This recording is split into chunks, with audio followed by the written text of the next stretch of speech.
আমাদের এলাকায় জানাজা নামাজের পর সম্মিলিত মোনাজাত করা হয়, কিন্তু এখন অনেক আলেমগণ বলতেছেন এটা নাকি বিদআত। কোরআন ও হাদিসের আলোকে আপনার কাছে জানতে চাই, জানাজার নামাজটা হলো পুরাটাই দোয়া। সালাতুল জানাজা পুরাটাই কি? সালাতুল জানাজার প্রথম তাকবীরের পর আপনি আল্লাহর প্রশংসা সানা পেশ করেন, ফাতিহা পেশ করেন, দ্বিতীয় তাকবীরে আপনি দুরূদ পাঠ করেন, আর তৃতীয় তাকবীরে মুর্দার জন্য আপনি দোয়া করেন, তাই না? আল্লাহুম্মা ইগফির লানা লিহাইয়িনা ওয়া মাইয়িতিনা, মুর্দার জন্য দোয়া না এটা? তাহলে পুরো জানাজার নামাজটাই তো দোয়া। তো জানাজার নামাজের পরে আবার কিসের আলাদা করে দোয়া?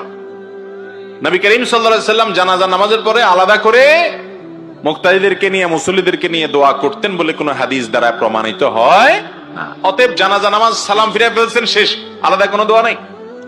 হ্যাঁ, আপনি যখন মুর্দাকে দাফন করতে যাবেন তখন কবরস্থ করার পর, কবরে রাখার পরে কেবলার দিকে হয়ে যার যার মতো করে মুর্দার জন্য দোয়া করাটা সুন্নাত। নবী করিম সাল্লাল্লাহু আলাইহি সাল্লাম দাফন করার পর বলেছেন, ইস্তাগফিরু লিআখিকুম ওয়াসালু লাহু সুবাত, তোমাদের ভাই যাকে দাফন করলা তার জন্য আল্লাহর কাছে মাপ চাও, এবং সে যেন ওই সওয়াল জবাবে ঈমানের উপর অটল থাকতে পারে সেজন্য আল্লাহর কাছে দোয়া করো। এইজন্য দাফন করার পর কবরস্থানে, এরপর কিবলামুখী হয়ে যার যার মতো আলাদা করে আল্লাহ লোকটাকে আপনি মাফ করে দেন, তার সওয়াল জবাব সহজ করে দেন, ঈমানের উপর অটল রাখেন, এগুলো দোয়া করা তার জন্য সুন্নাত, বাস। কিন্তু জানাজার পরে আলাদা কোনো দোয়া হাদিস দ্বারা প্রমাণিত নয়।